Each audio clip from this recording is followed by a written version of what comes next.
Sebelum mulai jangan lupa dukung dan subscribe channel kami. Hadirin yang saya hormati, 13 tahun beliau berjuang di Mekah meluruskan keyakinan, memantapkan akidah, meneguhkan iman. Dari situ segalanya dimulai dan ke situ segalanya akan menuju. Intan paling mahal, mutiara paling berharga, tidak lain adalah nilai-nilai keimanan. Kalau itu sudah tergadai, apalagi yang bisa kita banggakan dalam kehidupan ini? Kita merasa harta kita berharga, belum ada artinya ketimbang iman. Kedudukan kita punya nilai pun belum ada artinya ketimbang dengan nilai-nilai keimanan. Itu intan paling mahal, itu mutiara paling berharga. Harta baru ada manfaatnya kalau dilandasi dengan iman. Jabatan dan kedudukan baru terasa gunanya kalau dilandasi dengan keimanan. Kalau jabatan lepas dari iman, yang akan lahir Fir'aun baru. Jelas? Kalau harta terlepas dari iman, yang akan muncul adalah konglomerat Korun. Kalau ilmu pengetahuan terlepas dari nilai dasar keimanan, maka yang akan muncul adalah ilmuwan pelacur yang menyalahkan yang benar, membenarkan yang salah untuk kepentingan pribadi. Dan kondisi seperti itu tidak akan membuat kita makin sehat. Oleh karena itu, pada kesempatan ini, pesan pertama saya, menghadapi zaman susah, tetap jaga akidah, tetap pelihara keyakinan. Kesulitan bukan untuk ditakuti, untuk diatasi. Hidup adalah kerja keras, bukan keajaiban. Perubahan tidak akan datang hanya dengan simsalabim abragadabra. Perubahan tidak akan muncul hanya dengan berandai-andai. Perubahan tidak akan turun dari langit seperti turunnya embun di waktu malam. Perubahan adalah kerja keras, sehingga Al-Quran membimbing kita, innallaha la yughayyiru ma biqaumin hatta yughayyiru ma bi anfusihim. Allah tidak akan mengubah keadaan suatu bangsa kalau mereka tidak mau mengubah apa yang ada di dalam diri mereka. Yang ada di dalam diri itu rule of thinking, state of mind, cara kita berpikir, cara kita memandang kehidupan, cara kita mengatasi persoalan.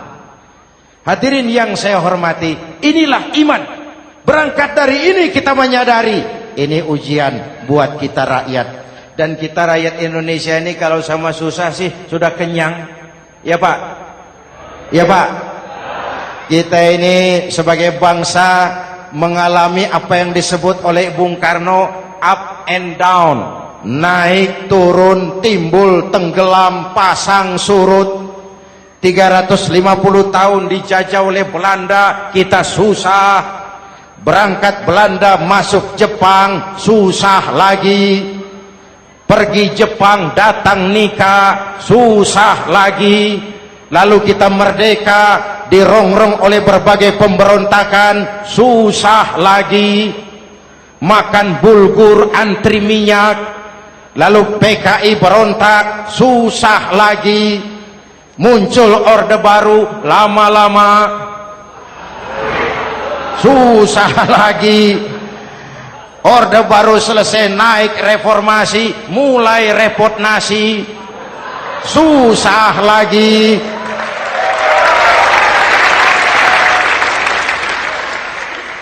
Kalau susah kita ini sudah akrab, sudah intim.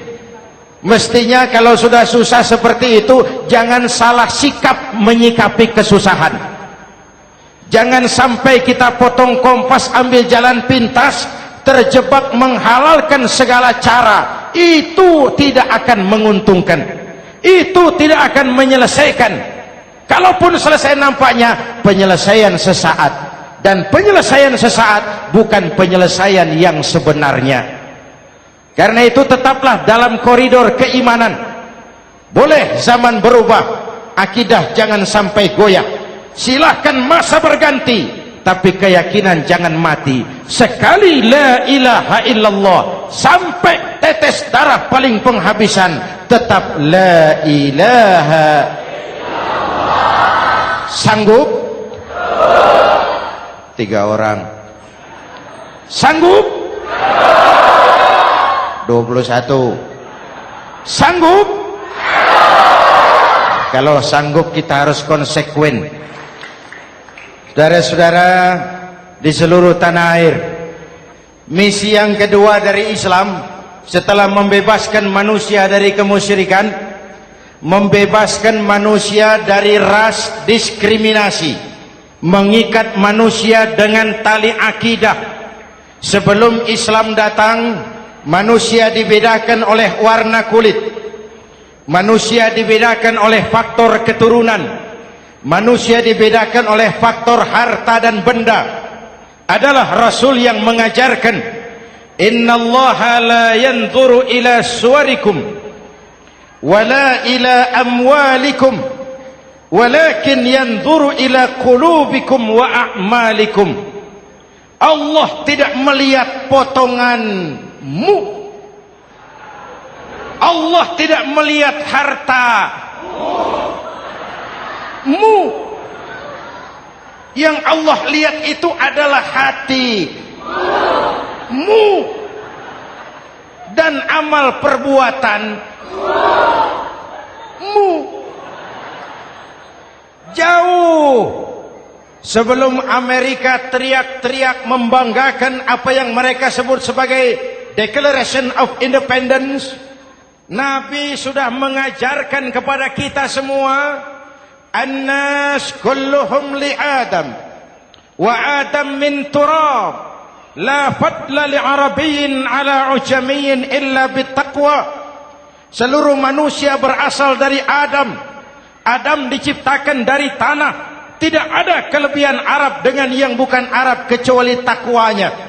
Jauh sebelum Amerika mencanangkan bahwa semua manusia dilahirkan sama, that all men are created equal. Jauh sebelum itu Islam sudah membebaskan manusia dari ras diskriminasi. Apa dalam konteks kekinian menghadapi zaman susah tetap jaga kerukunan? Ya Pak, ya Bu, oi Bu,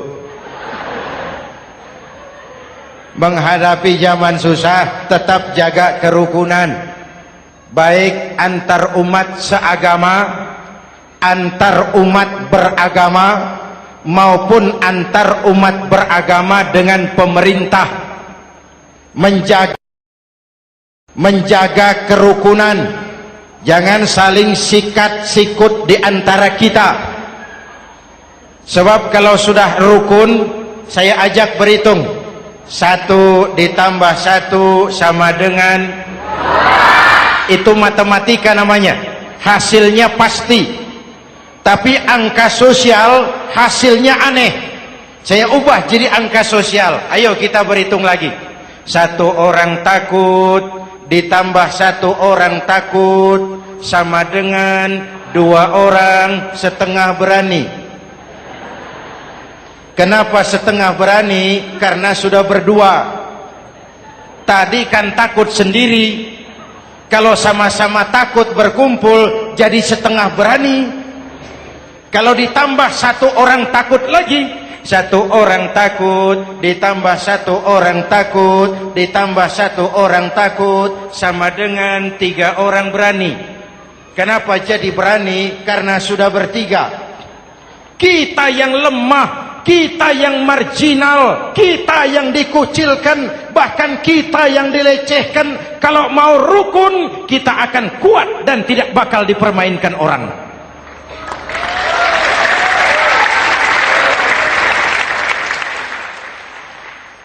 Tapi kalau rukunnya yang satu mau menikam yang lain, saya ajak berhitung lagi. Yuk berhitung yuk. 1 ekor ayam ditambah 1 ekor musang sama dengan 1 ekor musang. Kemana ayamnya? dimakan musang. Betul nggak nih hitungan? Ayo kita hitung lagi. 1 ekor ayam ditambah 1 ekor musang sama dengan 1 ekor musang. Kemana ayamnya? Dimakan musang.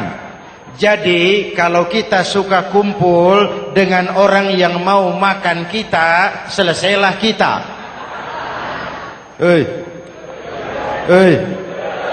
Maka kalau merasa kita ini ayam, yuk kumpul sama-sama ayam, pulang ke kandang ayam.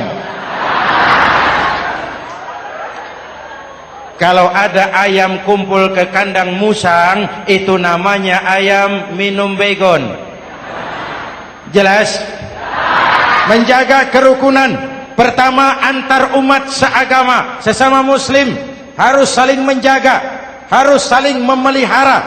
Baik dia muslim yang jadi kapolri, baik dia muslim yang jadi kasat, baik dia muslim yang jadi pengusaha, baik dia muslim yang jadi petani, nelayan, guru, semua komit menjaga semangat kebersamaan, rukun antar umat seagama.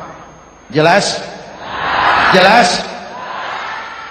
Hadirin yang saya hormati, atas dasar itu saya ingatkan kembali, kita semua ingin persoalan terorisme dilepaskan kaitannya dari agama manapun. Tidak ada kaitannya terorisme dengan Islam, dengan Kristen, dengan Hindu, dengan Buddha. Tidak ada kaitannya terorisme dengan pondok pesantren.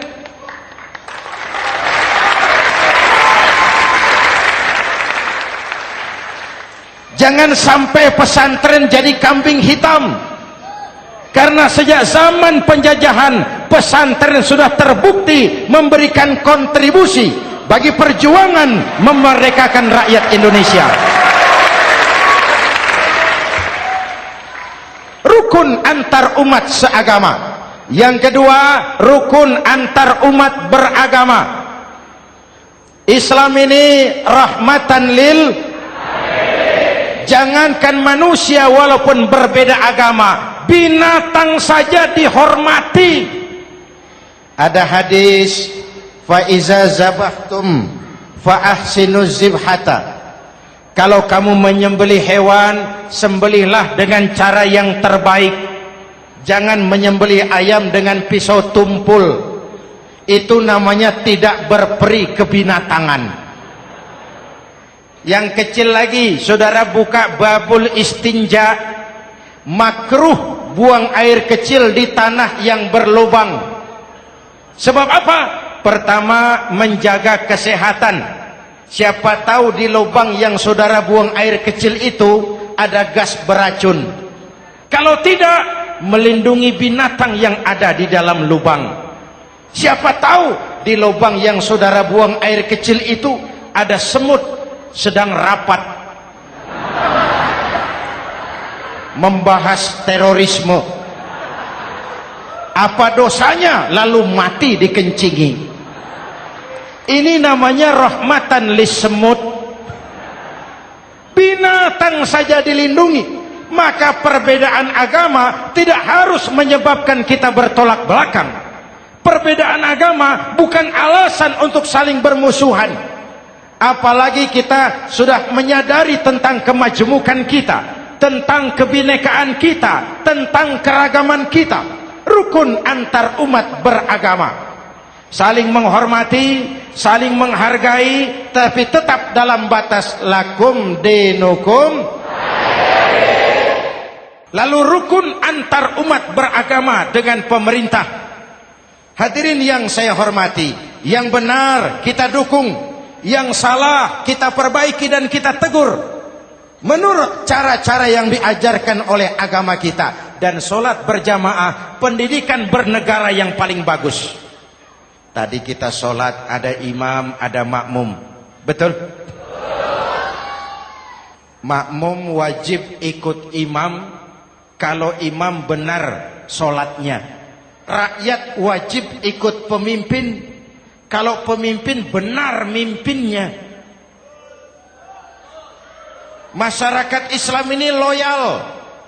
Masyarakat Islam ini bukan pemberontak. Masyarakat Islam ini taat dan setia. Kapan? Kalau imamnya benar. Imam takbir, makmum. Imam ruku, makmum.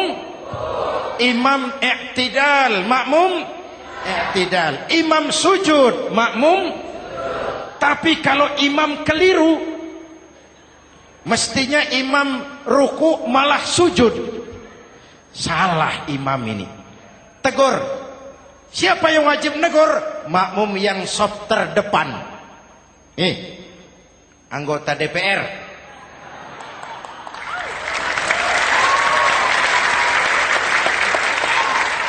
Ini wakil-wakil makmum ini, saf di depan ini. Kalau imam keliru, mereka paling tahu. Ngomong. Tegur. Bagaimana negurnya? Ada aturan main. Mestinya ruku, imam sujud. Salah ini imam. Subhanallah. Kan begitu negurnya. Betul?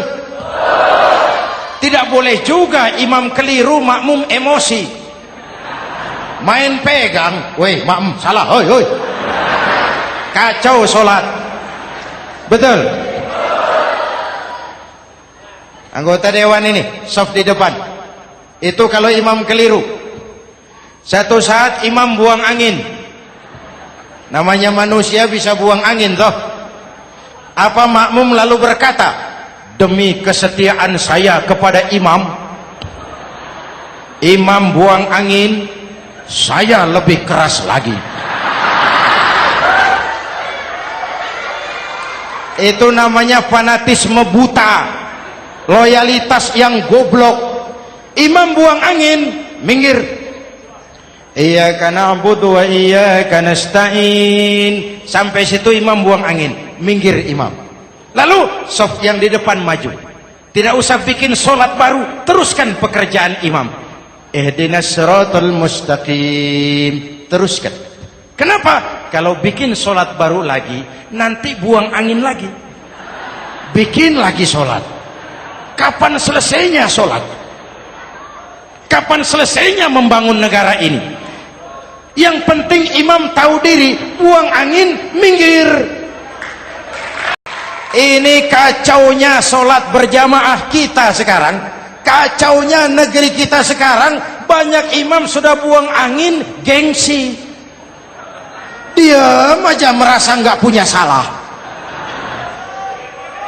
Dikasih tahu sama makmum, imam tadi buang angin ya, malah jawab sedikit. Apa kalau sedikit lalu tidak batal sholat itu? Mekanisme kehidupan sosial yang diatur lewat tuntunan sholat berjamaah. Sehingga Nabi berpesan, kun imaman muta'an au ma'muman muti'an fala takun thalisan jazu'a. Kalau jadi pemimpin, jadilah pemimpin yang ditaati. Kalau jadi makmum, jadilah makmum yang mentaati. Jangan jadi golongan ketiga pemecah belah. Di depan tidak jalan, di belakang takut, ditaruh yang di tengah, di depan didorong, yang belakang ditendang. Ini namanya biang kerok. Saudara-saudara, dari uraian singkat ini saya ambil beberapa catatan pokok. Pertama, kalau ada intan paling mahal, kalau ada mutiara paling berharga dalam hidup kita, itu tidak lain adalah karena keyakinan. Hidup jadi indah, hidup jadi berharga, hidup jadi berarti kalau didasari atas sebuah keyakinan. Dan keyakinan itu tidak lain adalah nilai iman kita, akidah kita kepada Allah Subhanahu wa ta'ala. Yang kedua, tetap menjaga kerukunan. Sesulit apapun zaman yang kita hadapi, kita tetap harus menjaga semangat kebersamaan. Kita harus tetap menjadi lem perekat yang menjaga keutuhan, baik sebagai bangsa maupun sebagai umat. Perbedaan adalah wajar, harus dihormati sebagai ciri kehidupan berdemokrasi. Tapi jangan perbedaan menjadi sebab kita bermusuhan. Dan jangan perbedaan menyebabkan kita saling berpecah belah. Hormati perbedaan, jangan perbedaan dipandang sebagai permusuhan. dengan akidah yang kuat dan kebersamaan yang kokoh. Ayo kita hadapi kesulitan, kita atasi kesulitan, dan dengan kerja keras untuk menyongsong hari esok yang lebih pasti.